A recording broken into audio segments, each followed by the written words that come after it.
reelaboraciones, parodias y todo tipo de anexos, ¿no? Además, lo que hacen estas operaciones es proclamar siempre el carácter vivificador y estimulante de esas obras que podríamos llamar las obras fuente, ¿no? Obras fuentes, por decirlo de alguna manera. Y todas estas operaciones varían su punto de entronque. Algunas parten de la trama, la prolongan, otras tuercen el cauce de las obras, otras se centran en los personajes, por ejemplo, la que vamos a ver hoy, reinterpretando las motivaciones psicológicas que animan a estos personajes, o su índole moral. Otras presentan nuevos ángulos de enfoque de la misma materia o señalan destinos anteriores o posteriores a los de la letra original. Podríamos decir que estas son formas de supervivencia literaria, ¿no? Porque no son otra cosa que una forma de mantener vivas estas obras, ¿no? Estas formas entonces se han dado respecto al Martín Fierro y también respecto a otros clásicos. Por ejemplo, estoy pensando en Pierre Menard, ¿no? El autor del Quijote, que es otro texto de Borges sobre el Quijote. Y también asocio esto con un texto de Alan Pauls. Yo les mencioné a Alan Pauls, habíamos visto un libro que se llama El Factor Borges. Ahora les quiero mencionar otro texto que se llama La herencia Borges. La herencia Borges es un texto corto que está en internet, yo se los voy a subir a comunidades. El factor Borges que vinimos viendo clases anteriores no está en internet. Yo simplemente hago referencia. ¿Por qué hago referencia? No quiere decir que tengan que leer estos libros de crítica, sino que yo los menciono porque me apoyo en ellos para organizar mis clases y sería una falta de respeto no decir de dónde saco esa información, ¿no? Por eso yo menciono, no quiere decir que lo tengan que leer, pero yo hago mención y referencia siempre a los textos que utilizo para los análisis. El que les estoy mencionando ahora se llama La herencia Borges. Está en internet, es de Alan Pauls, es apenas un texto de unas 10 páginas. Yo voy a intentar subírselos a comunidades, así todos pueden acceder. Pero no importa, yo quiero hacer mención a ese texto de Pauls, donde él habla, entre otras cosas, de un modus operandi de Borges, ¿no? De la importancia también que tiene el lector en la literatura de Borges, el lugar que ocupa el lector, que al lector no se lo subestima en la literatura de Borges, ¿no? Y Pauls pone como ejemplo un texto de Borges que se llama El acercamiento de Almostacin, que es una nota sobre un libro y sobre un autor que no existe en realidad, ¿no? Entonces, tanto el apócrifo como el parasitismo o el comentario, dice Paul, son un modo de hacer literatura que tiene Borges, una forma de hacer literatura. Esto de decir, voy a escribir una nota sobre un texto que en realidad uno va a buscar ese texto sobre el cual Borges escribe y nos damos cuenta de que ese texto no existe y nombra un autor de ese texto que tampoco existe, ¿no?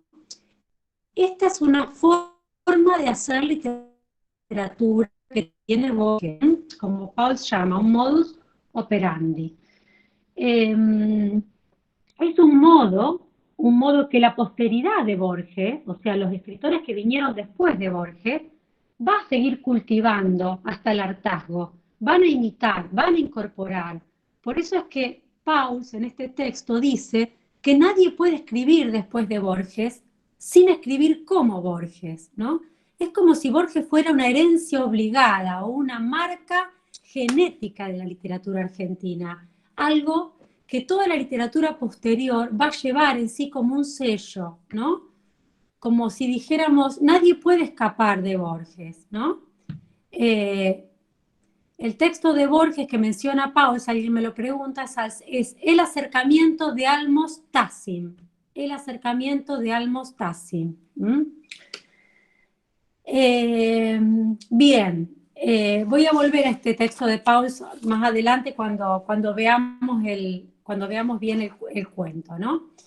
Entonces, entre otras proyecciones de Hernández, ocupan un sitio preferente las dos ficciones de Borges sobre el Martín Fierro, que son El fin y la biografía de Tadeo Isidoro Cruz, que tiene las fechas, ¿no? 1829, 1824, como los años que vivió el personaje, ¿no? Cruz. No sé si habíamos comentado que cuando leímos El fin, que Borges de pequeño leyó furtivamente el Martín Fierro, ¿no? Porque era el Federal Hernández, perdón, porque el Federal Hernández, o sea, el escritor, que era federal, no era bien visto en la casa de tradición unitaria, que era la casa donde vivía Borges, la familia de Borges. Entonces la lectura del Martín Fierro dejó desde temprano una impronta en él, en Borges, ¿no? Por eso es que pasados los años, Borges va a escribir muchos trabajos dedicados al poema y a todos los temas que rondan al Martín Fierro, ¿no? Las alusiones, las referencias al texto, van a recorrer toda su obra. Por eso es que también nos detuvimos y que yo elegí estos dos textos para trabajar, ¿no? Porque son muy importantes. Y pueden señalarse muchas vías de aproximación al Martín Fierro, pero todas ellas, en general la mayoría son ensayos, ¿no? Pero lo que de Borges en relación al Martín Fierro resulta de indiscutible mérito, digamos, lo más creativo, lo más potente, son las proyecciones del poema en sus dos ficciones, en estas que vimos en la clase pasada y la que vamos a ver hoy. Por eso es que me interesa particularmente que las leamos. Quizás más adelante hablemos de Borges sin detenernos tanto en un texto preciso, sin que ustedes lo tengan que leer del principio al final. Pero para este tema me interesa porque justamente eh, son muy potentes, ¿no? Y porque es un tema que, como les dije, va a recorrer toda su obra. Bien, vamos ahora directamente al texto, a la biografía de Tadeo Isidoro Cruz. Es un texto que está en el libro El Aleph, ¿no? Y es la historia de un soldado, que se presume que es el sargento Cruz, que estuvo involucrado en la captura del Martín Fierro, pero que se conmovió por su valentía, por la valentía del gaucho, y en vez de enfrentarlo, lo ayudó a defenderse de los policías y se fue con el desertor, ¿no? Así termina el relato. Claramente estamos ante una historia del tipo de la del guerrero y la cautiva. No sé si ustedes cuando lo leyeron los remitió al texto anterior, ¿no? Eh, a una historia de alguien que se pasa de un bando al otro y que defiende al opositor, digamos, al enemigo, que se pasa del bando del enemigo, como hizo el guerrero que defendió a Rávena, ¿no? Entonces Borges relata los acontecimientos sucedidos durante la noche del 6 de febrero de 1829. Y Borges nos precisa esa fecha, con nombre y apellido, el día, el año, ¿no?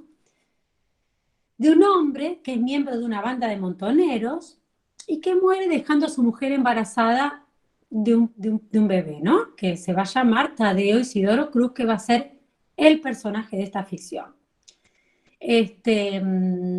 Acá Rolo dice que es el tema del converso. Seguimos con el tema del converso de historia y del guerrero y la cautiva, que es el que vimos la clase pasada, ¿no? Ese niño, entonces, que nace de esa mujer viuda, ¿no?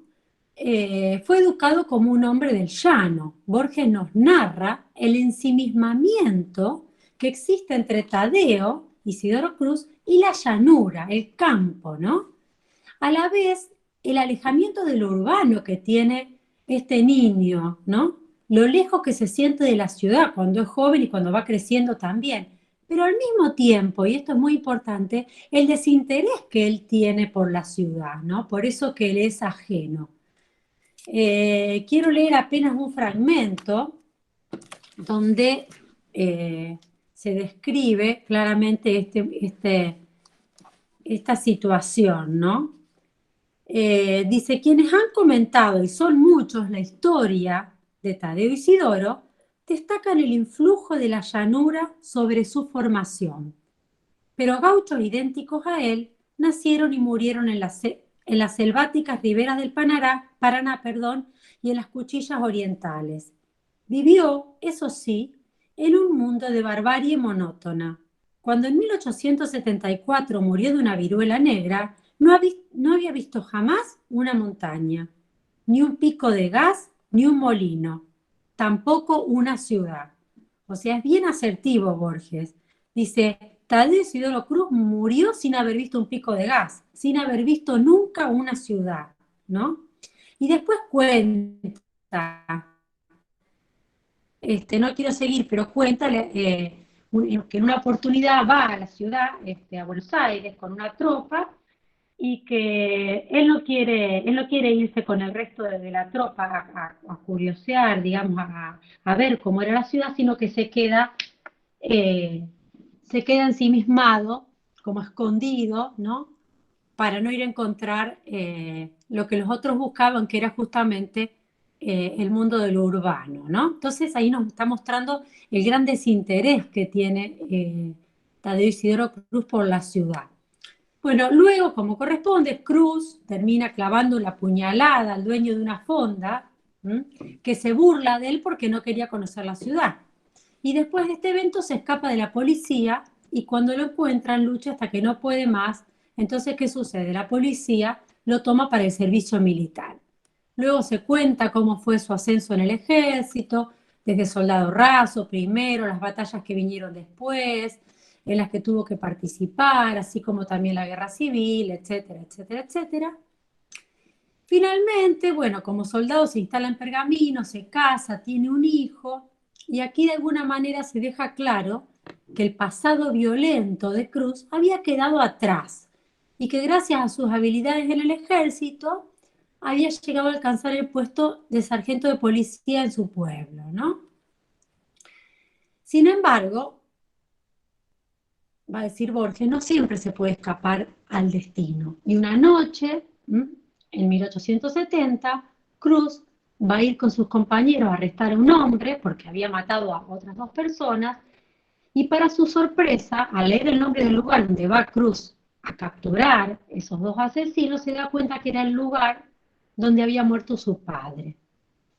El asesino logra escapar y una noche dan con él entre unos matorrales, pero al ver la valentía con la que se peleaba contra sus soldados, Cruz comprendió que él estaba luchando en el bando equivocado, ¿no?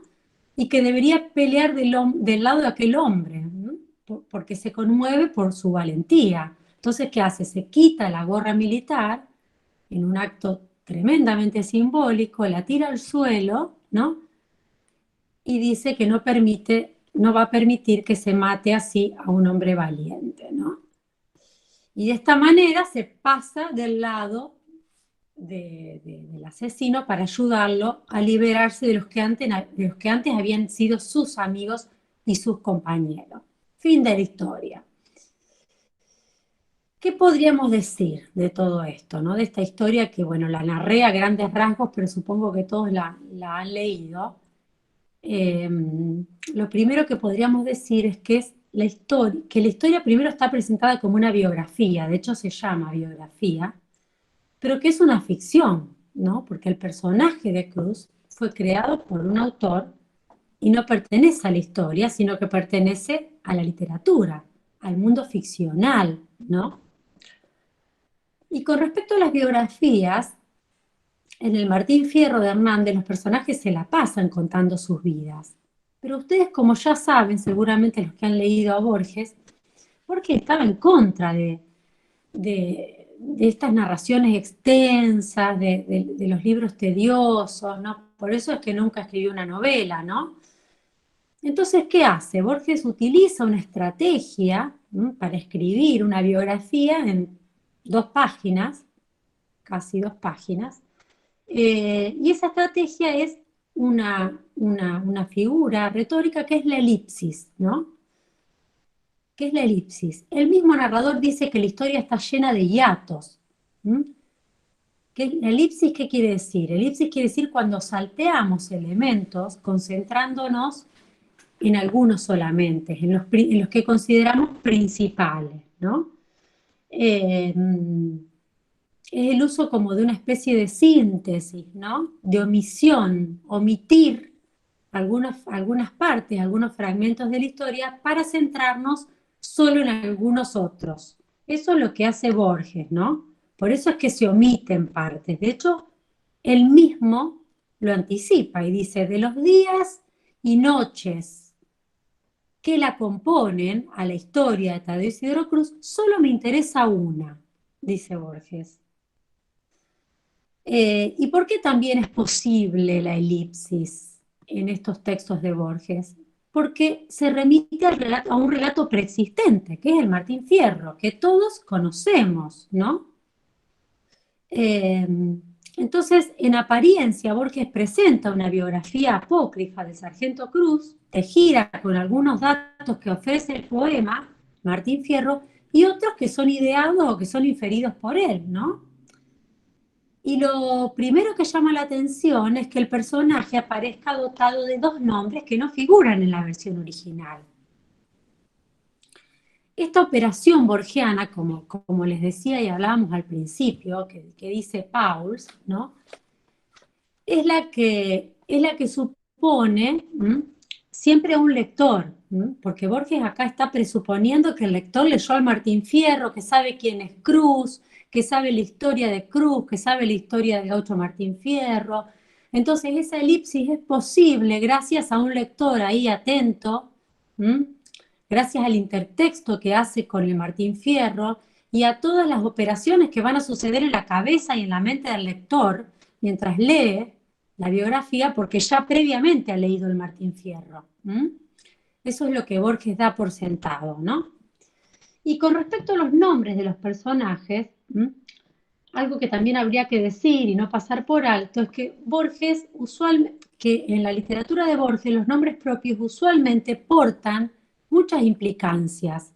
Los nombres que, que Borges pone a sus personajes son nombres cargados de significación, no son nombres elegidos al azar. Sobre eso hay un montón de estudios que quizás no vale la pena mencionar, pero por ejemplo Tadeo es un nombre que figura como el segundo nombre de uno de los Judas, de Judas Iscariote, que significa traidor. Judas Tadeo también es el otro Judas, cuya traducción es valiente, ¿no? Entonces ahí caben dos alusiones. Cruz Tadeo, como valiente, está asignado de su nombre por el destino de la valentía y del coraje. Bueno, son todos estudios sobre los nombres que quizás a alguno de ustedes les interese, pero cuando lean un cuento de Borges, un texto, un ensayo, siempre piensen que los nombres están cargados de significancia, ¿no? Y que nada es al azar. Y está bueno siempre que nos pongamos a pensar un poco a qué remiten esos nombres, ¿no? Siempre vamos a encontrar algo ahí que nos va a aportar a la lectura, que nos va a sumar, que nos va a enriquecer la lectura. Entonces, la vida que el personaje narra es para Borges la misma de Martín Fierro. Cruz le cuenta su historia, que es la misma de Fierro. Cruz, de alguna manera, es otro Fierro. Es Fierro, ¿no? Con él se identifica en ese trance decisivo, porque reconoce qué es lo que reconoce Cruz, su misma naturaleza, ¿no? La misma naturaleza que tiene Fierro, ¿no? En cuanto al nombre Isidoro, también hay un estudio que habla de la tradición familiar, de la resonancia familiar que tiene el nombre Isidoro, ¿no? Un bisabuelo de Borges se llamó Isidoro Suárez, también a quien Borges dedicó varios poemas. La madre de Cruz se llamó Isidora, transfirió su nombre y su apellido a ese hijo que no pudo denominar de otra manera. En fin, sobre Isidoro también hay una tradición que podríamos rastrear, ¿no?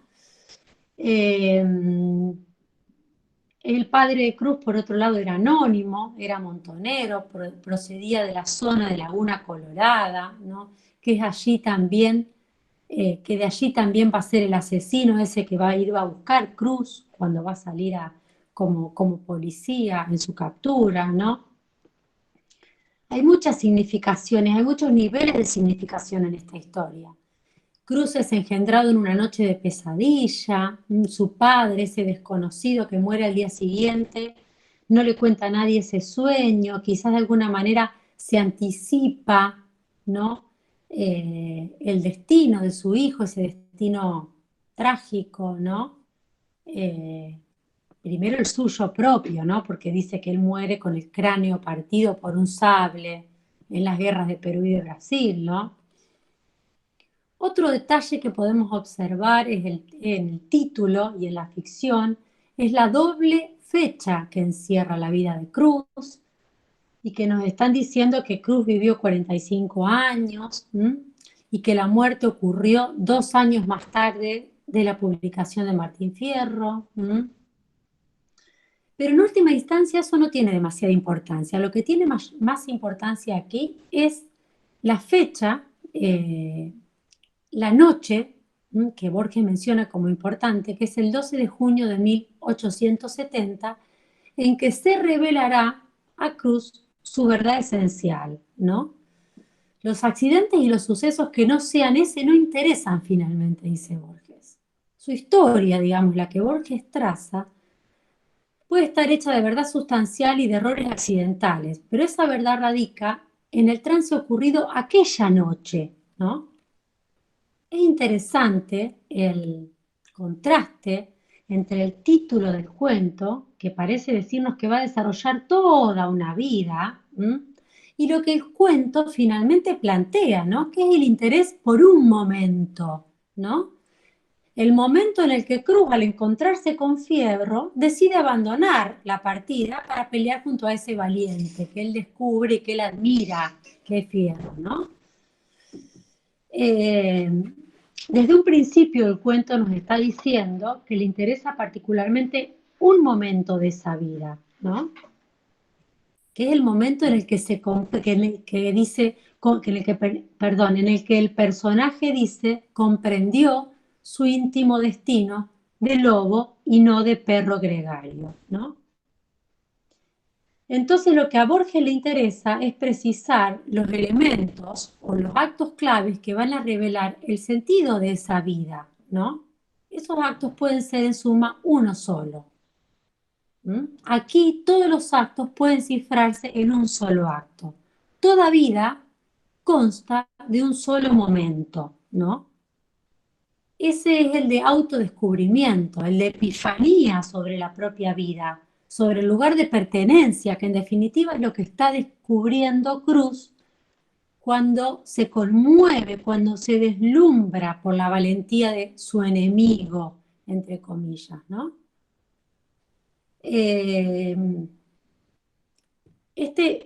Hay un tema también que viene dando vueltas siempre en las ficciones de Borges, que es el de la polarización, ¿no? O de los mundos antagónicos, y que también está presente acá. Cruz y la ciudad pertenecen a orbes diferentes, no son compatibles. Lo mismo sucede en otras ocasiones y en todas siempre se cuenta la misma historia, ¿no? En El guerrero y la cautiva, en El sur de Juan Dalman, en El fin, ¿no? De hecho, Borges lo dice en Historias de jinetes, que es un texto que está en Evaristo Carriego. Me estoy quedando medio oscuras acá. Voy a prender una luz a ver si me ven mejor. Me veo que en la pantalla estoy un poco oscura. Cierro la ventana para que no haya reflejo y quedo oscuras.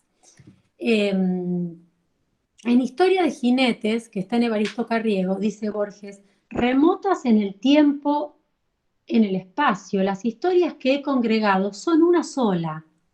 El protagonista es eterno, dice Borges. Hay un agrado en percibir bajo los disfraces del tiempo las eternas especies de jinetes y de la ciudad. Ese agrado, en el caso de estas historias, puede dejarnos un sabor melancólico, ya que los argentinos, por obra del gaucho de Hernández o por la habitación de nuestro pasado, nos identificamos con el jinete, que es el que pierde al fin. Esta que acabo de leer es una cita de Historia de jinetes de Evaristo Carriego, ¿no? Y Cruz pertenece a la eterna especie del jinete, y a la naturaleza, y a esa naturaleza del jinete responden sus actos, ¿no? Lo que está haciendo Borges es está anticipando con ese gesto de cruz su profunda condición, ¿no? Que él no atina a comprender, pero que de alguna manera está guiando sus actos. La ciudad es la civilización que es incompatible con la barbarie raigal de Cruz, ¿no? Lo mismo que muestra Borges en Historia del guerrero y la cautiva, ¿no? Ese ímpetu que arrebata al guerrero y a la cautiva hacia extremos opuestos es el mismo, inexplicable, inflexible, que responde a una motivación original. Es el mismo que repliega a Cruz a los corrales y que lo empuja a abandonar la partida que gobierna y a luchar contra ella, ¿no? René, ¿podrás apagar el micrófono que me parece que se está acoplando? Gracias. ¿Listo? Yo también lo comparé con el guerrero de Droctulf. Alguien escribió, no alcancé a leer quién. Bien. Entonces, la historia urdida por Borges altera, corrige y se sirve de algunas precisiones que están en el Martín Fierro, ¿no? Después de matar, se hace matrero y es perseguido y apresado por la policía. Y en estos detalles Borges se sirve de circunstancias tomadas del Martín Fierro todo el tiempo. Fíjense, les voy a citar un fragmento de unos versos del Martín Fierro. Dice: cuando el grito del chajá me hizo parar las orejas, me refalé las espuelas para no pelear con grillos, me arremangué el calzoncillo y me ajusté bien la faja, y en una mata de paja probé el filo del cuchillo. Y ahora les voy a leer un fragmento de Biografía de Tadeo para que puedan hacer la analogía con los versos de Martín Fierro. Noches después, el grito de un chajá le advirtió que lo había cercado la policía. Probó el cuchillo en una mata para que no le estorbaban en la de a pie, se quitó las espuelas. ¿Bien? ¿Se dan cuenta que está utilizando casi los mismos elementos de forma distinta? Está recreando esa escena del Martín Fierro en esta nueva escena de la vida de Cruz. Además, Cruz ha llevado a servir en un fortín en el norte, al igual que Fierro, a la frontera del sur, donde se enfrentará con los indios. En 1869 fue nombrado sargento de la Policía Rural, había corregido el pasado, lo decimos entre comillas. En aquel tiempo debió considerarse feliz, aunque profundamente no lo era, dice Borges sobre Tadeo, ¿no? Entonces ven que hay todo el tiempo reminiscencias y referencias al Martín Fierro, ¿no?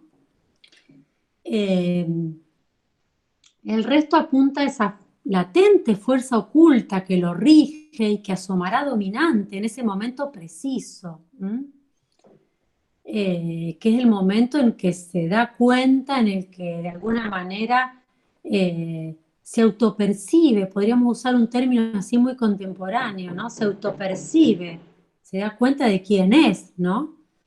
Dice, lo esperaba secreta en el porvenir, una lúcida noche fundamental, la noche en que por fin vio su propia cara, la noche en que por fin escuchó su nombre.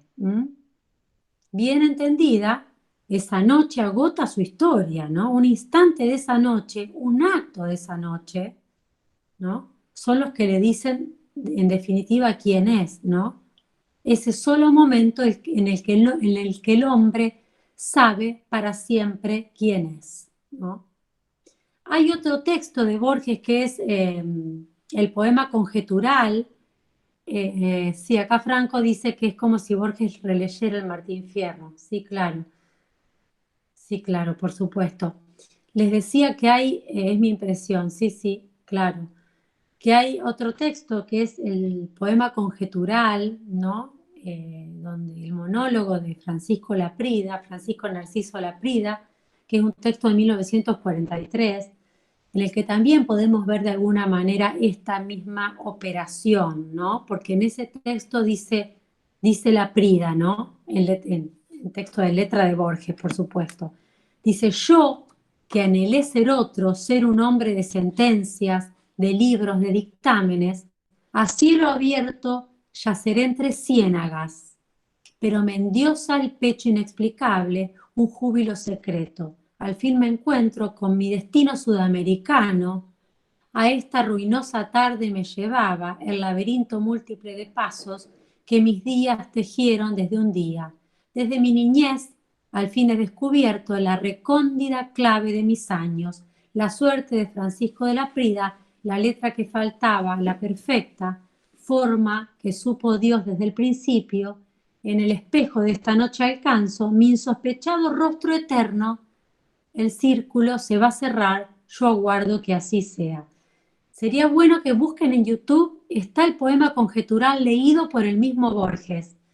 Es bellísimo, está en YouTube, lo pueden buscar, ponen YouTube y ponen poema conjetural Jorge Luis Borges y está leído por él mismo, es bellísimo, pero fíjense y quiero que adviertan esto, Borges nos está contando siempre la misma historia, ¿no? Laprida nos está contando la misma historia. Yo que anhelé ser un hombre de letras, de libros y de dictámenes, a cielo abierto yaceré entre ciénagas, ¿no? En definitiva, está la misma dicotomía, la misma polarización, el mismo final, ¿no? Que nos está contando en todos los textos que hemos venido leyendo, ¿no? En estas últimas ficciones, ¿no? Entonces, la Prida alcanza, perdón, su verdadero rostro a la hora de la muerte, ¿no? Como revelación final, ¿no? Cruz lo va a lograr unos años antes de morir, que es cuando se va con Martín Fierro, ¿no? Bien, tenemos unos minutos más, ya les toca a ustedes, bien, digo dos cositas más y ya los dejo opinar.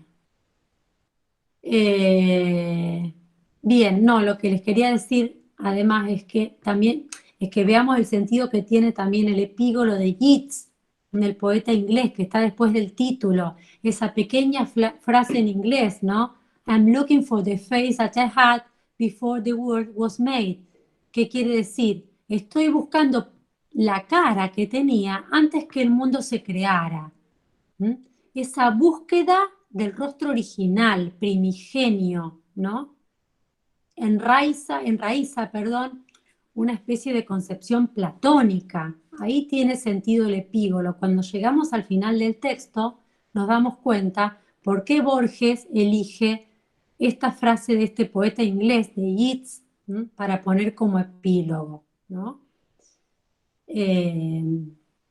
Y esta epifanía, este momento de lucidez y de darse cuenta de la propia identidad, nace de un deslumbramiento, ¿no? En el que el personaje descubre su destino en otra persona, ¿no? Una especie de autoconocimiento que lo entronca en una raíz casi metafísica, ¿no? Bien. Estuve viendo que algunos comentan en forma escrita, pero bueno, yo mientras doy la clase me cuesta, a veces logro captar alguna frase muy pequeña, pero me cuesta ir siguiendo los comentarios, por eso les pido que los vuelvan a hacer ahora en forma oral o que participen diciendo eso que escribieron. Algunos pude compartir, pero otros no. Eh, pero bueno, me gustaría ahora escucharlos a ustedes y que me digan cómo leyeron este texto, con qué lo relacionaron, cuál es su lectura, porque la lectura que yo hice hoy y lo que compartí es una lectura posible. No se olviden de que siempre la lectura es polisémica, siempre los textos son polisémicos, ¿no? Que admiten muchas interpretaciones, tantas como lectores. Entonces, no lo tomen como algo único. Así que me gustaría, ¿alguien levantó la mano? Raquel, adelante Raquel. Sí, yo hay algo que no entiendo, A ver, perdóname.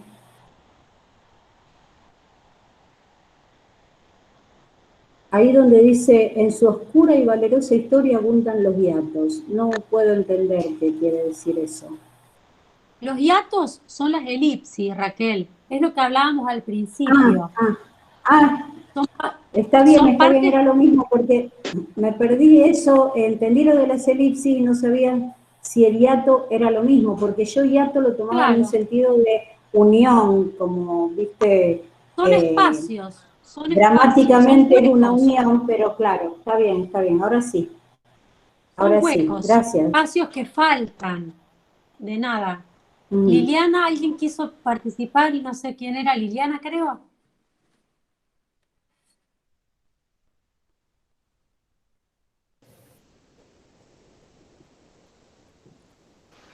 María José, sí.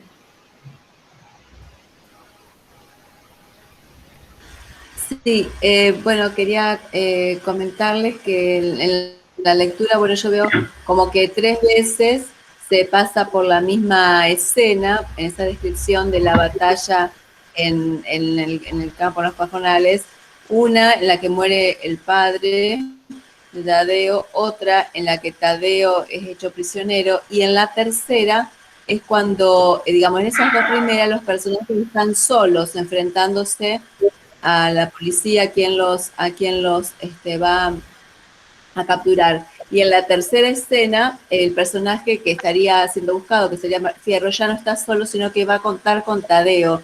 Y Tadeo parecería así como, bueno, encontrando un padre también en esa escena. Qué Eso buen nada más se me comentario, ocurría pensar. María José. Qué buena interpretación.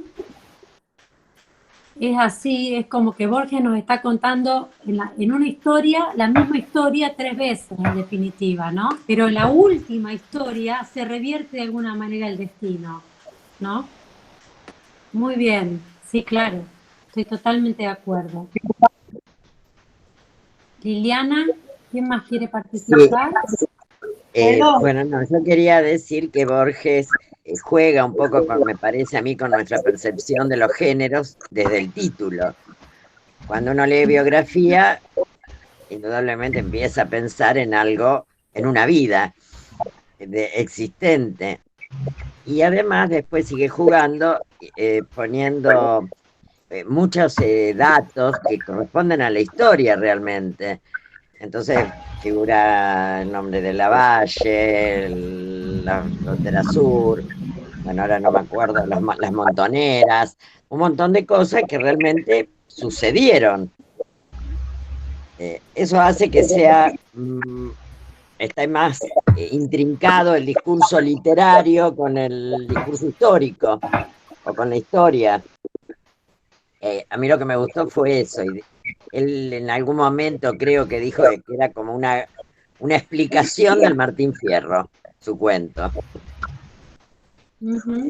Y si Sí, lee las porque dos siempre cosas es Borges, como que amplía el Martín Fierro, ¿no? claro, y siempre Borges está jugando con el lector todo el tiempo.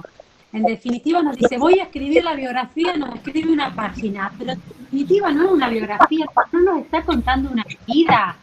O sea, gracias a esa buena utilización de la elipsis y esa concentración, porque hay un tremendo poder de concentración de contenido en ese fragmento que describe el ensimismamiento que Cruz tenía con la llanura y cómo nos resume la vida. En definitiva, nos está contando una biografía, pero uno se espera otra cosa. Uno se espera la de Carriego, por ejemplo, que ya hemos leído en otra oportunidad, ¿no?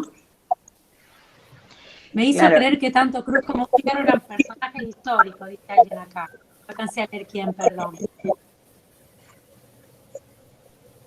sí, nos Sí, Liliana confunde. Zueta. No, yo quedé impactada en el final porque digo, eh, acá debe esta discusión si el destino, si somos artífices de nuestro propio destino, si el destino inexorablemente está como prefijado, ¿no? Acá me queda esa sensación. Él hizo mucho por ir cambiando, ¿no? de tropero, asesino, prófugo, soldado y sargento, y finalmente se reencuentra con quien era verdaderamente su última noche, su destino, estaba precisado. Eso me impactó tremendamente porque creo que la cuestión del destino es algo sobre lo que se escucha mucho y sobre lo que se habla mucho, ¿no? Sí, aparte, ¿se acuerdan que hablamos que el tema del destino está en el ADN de la literatura de Borges? Exacto. Uh-huh. Mabel, ¿querías participar? No, perdón, es que los dibujitos todavía no los conozco bien. Adelante. No hay problema. ¿Quién más?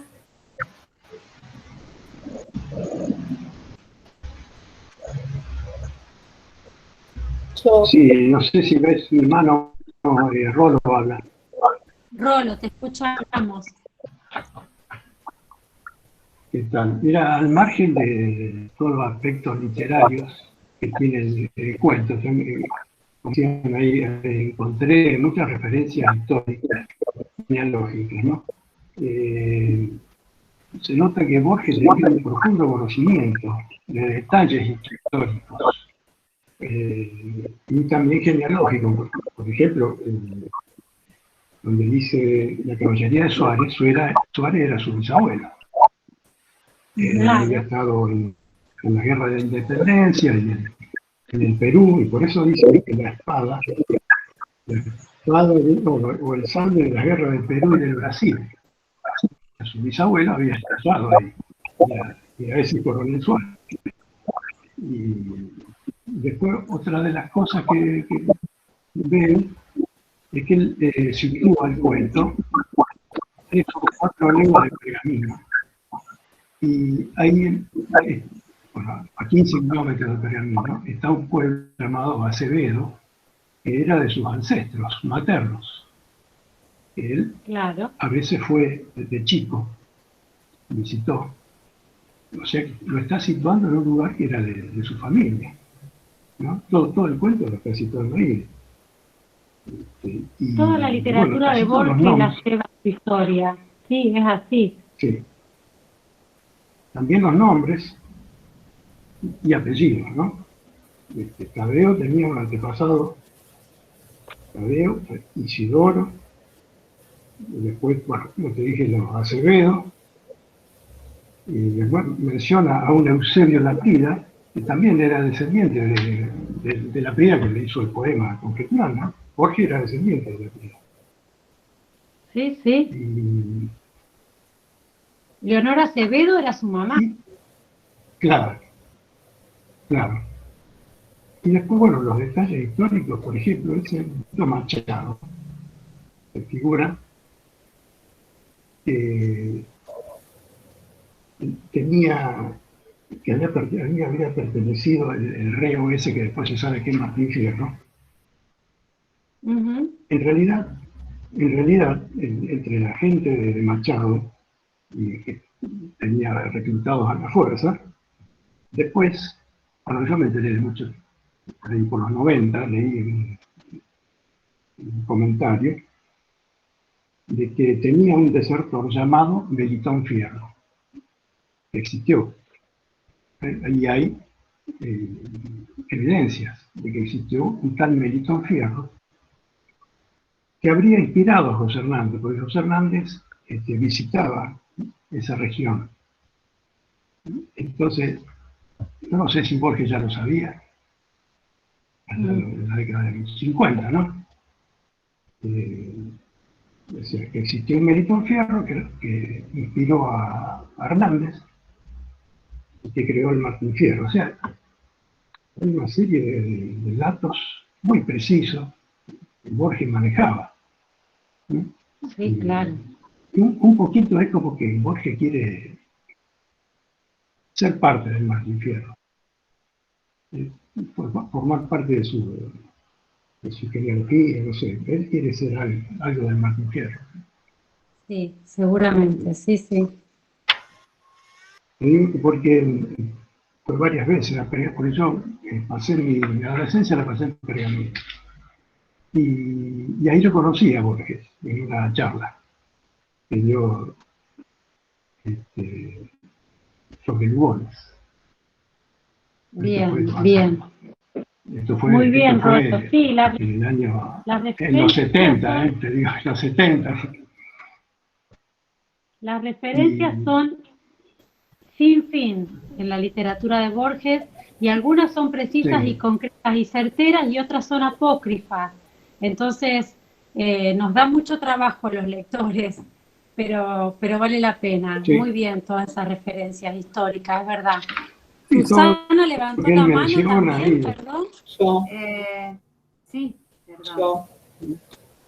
No sé, Susana, después Arisa. Dale. No, simplemente mencionar dos cosas. Al final vuelve a aparecer el grito del Chajá, casi en el último párrafo, como una referencia a que lo trae otra vez a la realidad. Y esta figura que usa Borges, como adelantando lo que va a decir, donde dice mientras combatía en la oscuridad, entre paréntesis, mientras su cuerpo combatía en la oscuridad, empezó a comprender, como separando lo que hace de lo que piensa, el ser del sentir, hace por inercia. Eso nada más que me llamó la atención, como para agregar algo del comentario del texto. Sí, ¿no? Esa parte cuando dice empezó a comprender es alucinante, porque comprendió, como si le hubiesen sacado corrido un velo de delante de los ojos, ¿no? Ese es justamente el momento de epifanía. Empezó a comprender. Es muy, muy bella esa parte. Sí, Sarita quería decir algo. Sí, yo quería decir que Cruz cuenta su vida que se asemeja al de Martín Fierro. ¿Por qué? Porque están golpeados por las mismas injusticias de la época que se cometían contra los gauchos. Y dice por ahí que están forjados, son como una misma moneda, forjadas con el mismo material. Una es cara y la otra cruz. Y bueno, eso quería decir. Y además me llegó esto de que cada hombre busca su destino. Ningún destino es mejor que otro, sino que cada uno tiene que buscar el lugar, el destino a quien pertenece. Tener la honestidad de buscar el destino que le pertenece, así como él buscó y se sintió como, de alguna manera, cuando buscaba al gaucho, al forajido, se pasó del lado porque él se sentía como, él se identificaba como Martín Fierro. Eso quería decir. El grito del Chajá está en La cautiva de Echeverría varias veces, sí, por supuesto, no sé quién lo dijo, pero sí. Sí. René, ¿querés decir algo?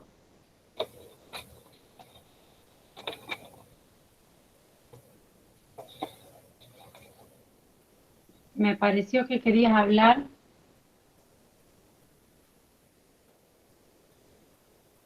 ¿Quién más quiere hacer algún comentario? Una de las Lilianas, sé que hay muchas y alguna por ahí me parece que levantó la mano y no sé si pudo participar.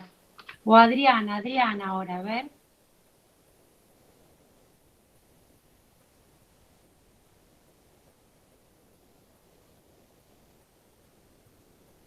Sí, Adriana. María del Carmen. Hola, ¿me escuchás? Buenas tardes. Ahí sí te escucho, Adriana. Después María del Carmen. Primero Adriana, después María del Carmen. Sí. En el epílogo de uno de los libros escrito en 1949, Borges habla de distintos cuentos y en uno de ellos dice que Emma Suns, que no lo he leído, y La historia del guerrero y la cautiva son interpretaciones de dos hechos que fueron fidedignos. O sea, que fueron reales. Y él dice, allí, ¿no? Habla de que era un relato de la madre. Nada, lo encontré y lo quería compartir. Está bien, gracias, Adriana. Sí, Emma Suns lo vamos a leer la clase que viene. Okay. Bien, María del Carmen, levantaste la mano. Soy Alberto. Alberto, sí. Perdón, le vamos a explicar a todos que María del Carmen y Alberto somos esposos, miramos juntos la clase con un solo celular. Está bien, está bien. Todavía no nos hemos separado. No, llega un momento al final que está tan identificado con Martín Fierro que nosotros hasta nos confundíamos. En definitiva, ¿no será Martín Fierro el que está ahí narrando Borges? Porque se siente eso cuando uno está terminando de leer el cuento. Sí. Y el negro es el negro que acompaña a Martín Fierro, diríamos, desde el momento en que tuvo esa desdicha, ¿no es cierto? Y por eso que al final, con María del Carmen nos preguntábamos, ¿estamos hablando del mismo Martín Fierro? No sé si alcancé a explicar. Sí, sí. Sí, sí. Nada más. ¿Qué les parece esta frase que dice, comprendió su íntimo destino de lobo, no de perro gregario? Sí, Liliana, ¿querés participar? Sí, no, que el comprendió o comprender tantas veces es como una revelación, un momento, y comprendió que él no iba a ser un esclavo, sino, bueno, iba a tener un destino más importante. Y de algún modo, cuando dice que debía ser feliz, o sea, o tenía que ser feliz, porque estaba asimilado a la sociedad, como debía ser, formaba parte de la policía, se revela ante eso y se mantiene en la postura rebelde, Cruz, sin lamentos. Había entrado en el sistema, se había establecido, Él se estaba había en el casado. sistema, sale del Claro. sistema, se revela ante ese sistema y no se lamenta. A diferencia de Fierro, que sí se lamenta. Sí, Es un gaucho sí, más, sí. me da a mí la sensación como que más quejoso de lo que le sucede. Sí, sí.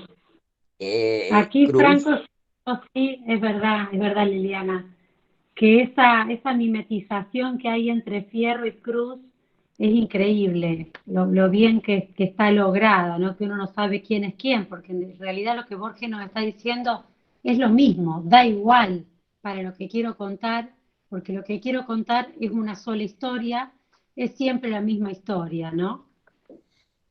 sí, que Borges nos, en todo, a mí me gusta Borges, pero por eso, pero en todo, siempre hay ambigüedades, hay personalidades paralelas, mentiras no tan mentiras y verdades no tan verdades.